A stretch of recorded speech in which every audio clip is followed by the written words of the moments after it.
জুলাই সনদকে আইনি ভিত্তি না দিলে নির্বাচন গ্রহণযোগ্য হবে না বললেন জামাতে ইসলামী সহকারী সেক্রেটারি ও রংপুর দিনাজপুর অঞ্চল পরিচালক আব্দুল হালিম। আসসালামু আলাইকুম।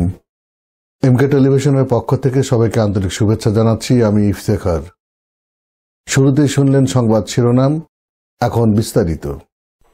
জুলাই সনদ ছাড়া জাতীয় নির্বাচন আয়োজন সঠিক হবে না বলে মন্তব্য করেছেন জামাতে ইসলামী সহকারী সেক্রেটারি ও রংপুর দিনাজপুর অঞ্চল পরিচালক আব্দুল হালিম। মঙ্গলবার দুপুরে রংপুর মহানগর জামাতের কার্যালয়ে তিনি বলেন, নির্বাচনের আগেই এই সনদকে আইনে ভিত্তি দিতে হবে, অন্যথায় নির্বাচন সুষ্ঠু ও গ্রহণযোগ্য হবে না।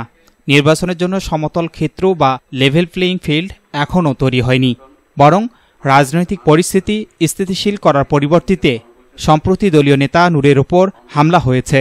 জামাত নেতার অভিযোগ, জাতীয় পার্টি এখন আওয়ামী লীগের বি টিমে পরিণত হয়েছে। এ অবস্থায় বিরোধী রাজনৈতিক দলগুলোর জন্য সমান সুযোগ নিশ্চিত না করলে নির্বাচন গ্রহণযোগ্য হবে না বলে মন্তব্য করেন তিনি। জামাত নেতা আরও বলেন, আইনের ভিত্তি ও নিরপেক্ষ পরিবেশ ছাড়া নির্বাচন আয়োজন দেশের রাজনৈতিক সংকটে আরও গভীর করবে। আমরা মনে করি সুষ্ঠু তদন্তের মধ্য দিয়ে ডাকসুর সাবেক বিপির উপর যে বর্বরচিত হামলা হলো, এটা তদন্ত সাপেক্ষে যারা প্রকৃত দোষী তাদেরকে অবশ্যই বিচারের আওতায় এনে শাস্তি দিতে হবে। প্রিয় ভাইরা, সুষ্ঠু নির্বাচনের জন্য একটি দাবি এখন জনমনে তৈরি হয়েছে, সেটা হচ্ছে ফেয়ার পদ্ধতি। ফেয়ার পদ্ধতি নির্বাচনের মধ্য দিয়ে আমরা মনে করি যে একটি অবাধ, নিরপেক্ষ এবং সকলের জন্য গ্রহণযোগ্য নির্বাচন করতে হলে ফেয়ার পদ্ধতি অপরিহার্য। আমরা প্রচলিত পদ্ধতির পরিবর্তে, সনাতন পদ্ধতির পরিবর্তে ফেয়ার পদ্ধতির কথা কেন বলছি? কারণ বাংলাদেশের নির্বাচনের আগে বৈশিষ্ট্য ছিল 10টা হুন্ডা, 20টা গুন্ডা, 40টা দান্ডা ইলেকশন।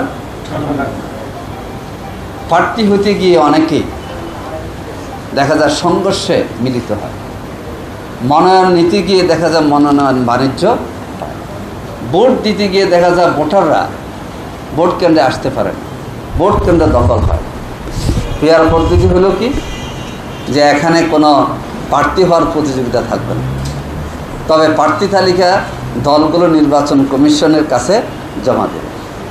এখানে মনোনয়ন বাণিজ্য থাকবে না, এখানে কোনো প্রার্থী নিজের পক্ষে ভোট নেওয়ার জন্যে কেন্দ্র দখলের মানসিকতায় থাকবে না। তাহলে একটি সুষ্ঠু সুন্দর নির্বাচনের জন্যে শান্তিপূর্ণ পরিবেশ নির্বাচন নিশ্চিত করে ফেয়ার পদ্ধতি। যদিও এটা আমাদের জন্য নতুন, তা আমরা তো নতুন বাংলাদেশের স্বপ্ন দেখি। অনেকে বলে নতুন নতুন দাবি নিয়ে আসছেন কেন?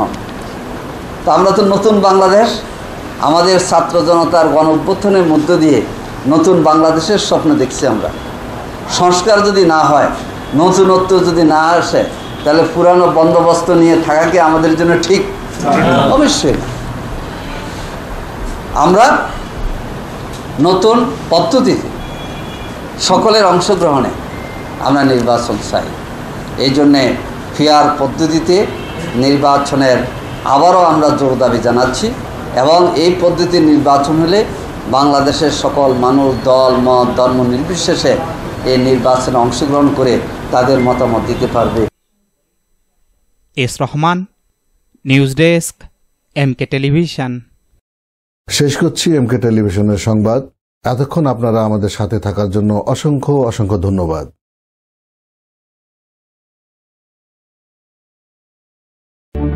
সুখবর, সুখবর, সুখবর। সুচিকিৎসার জন্য এক দারুণ সুখবর। আপনি কি যৌন, চর্ম, অর্শ, টনসিল, টিউমার, প্যারালাইস, হাঁপানি, বন্ধ্যাত্ব, অর্শ, পিত্তপাথর, মূত্রপাথর, স্তন ক্যান্সার, জরায়ু ক্যান্সার, গনোরিয়া, স্বাস্থ্যহীনতা, জন্ডিস, জটিল ও কঠিন রোগে ভুগছেন? তাহলে আজই যোগাযোগ করুন মা হোমিও হলে। চিকিৎসা প্রদান করছেন ডাক্তার হাফেজ মাওলানা মোহাম্মদ মশিউর রহমান। বিশেষ দ্রষ্টব্য, এতিম ও অসহায় রোগীদের ফ্রি চিকিৎসা করা হয়। ঠিকানা সুন্দরপীর বাজার, 1 নং বেলাইচন্ডী ইউনিয়ন, পার্বতীপুর, দিনাজপুর।